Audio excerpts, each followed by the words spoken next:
बिस्मिल्लाहिर्रहमानिर्रहीम। शुरू अल्लाह के नाम से जो बड़ा मेहरबान निहायत रहम वाला है।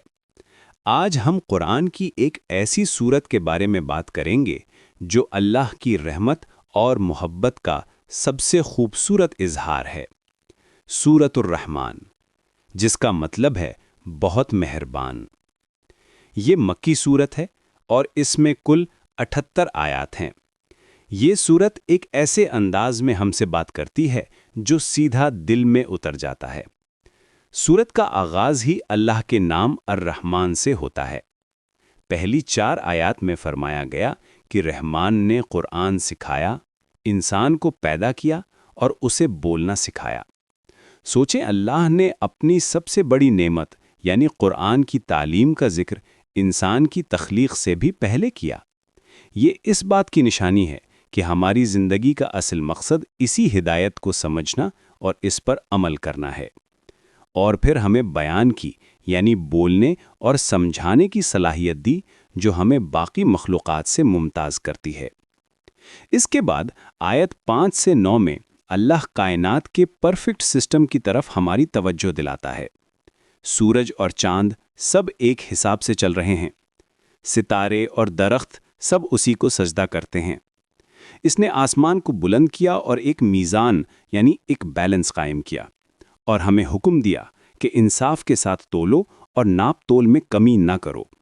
ये सिर्फ बाजार की चीज़ों की बात नहीं बल्कि ज़िंदगी के हर मामले में इंसाफ और बैलेंस कायम रखने का सबक है।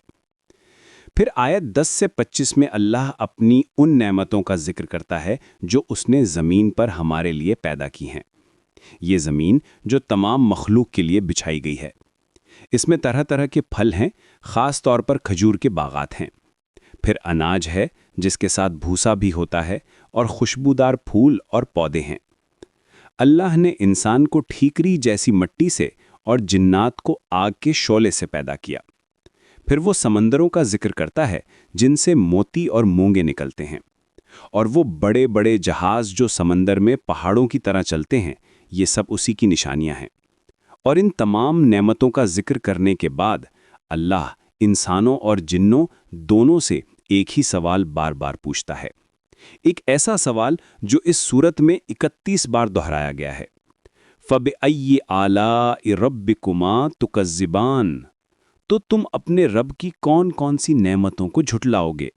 ये आयत हमें झंझोड़ती है, हमें याद दिलाती है कि हम हर लम्हा अल्लाह की इन गिनत नेमतों में घिरे हुए हैं जिन्हें हम अक्सर फॉर ग्रांटेड ले लेते हैं। आयात 26 से 30 में हमें ज़िंदगी की हकीकत याद दिलाई जाती है। कुल्लु मन अलैहा फ़ानिन, इस ज़मीन पर जो कोई है सब फना होने वाला है। सिर्फ तुम्हारे रब की ज़ात बाकी रहेगी जो अज़मत और इकराम वाली है। ज़मीन और आसमानों में मौजूद हर मखलूक अपनी ज़रूरियात के लिए उसी से मांगती है। वो हर आन एक नई शान में है। और आखिर में आयत 46 से 78 तक उन लोगों के लिए खुशखबरी है जो अपने रब के सामने खड़े होने से डरते हैं। उनके लिए जन्नत का वादा है, ऐसे 2 बागात जिनमें नहरें बहती होंगी, हर तरह के फल होंगे, खूबसूरत और पाकीज़ा साथी होंगे। वहाँ सिर्फ सलामती और रहमत की बातें होंगी। ये इस बात का इनाम है कि उन्होंने दुनिया में अल्लाह की नेमतों को पहचाना और उसका शुक्र अदा किया। खुलासा ये है कि सूरतुर रहमान हमें अल्लाह की बेपनाह रहमत याद दिलाती है, कुरान की अहमियत बताती है, कायनात के बेहतरीन निज़ाम पर गौर करने की दावत देती है, अल्लाह की कुदरत और उसकी नेमतों का एहसास दिलाती है, क़यामत की याद दहानी कराती है और आखिर में जन्नत की अब्दी खुशियों की उम्मीद दिलाती है। ये सूरत एक मुकम्मल पैकेज है जो हमें शुक्रगुजारी और उम्मीद से भर देती है।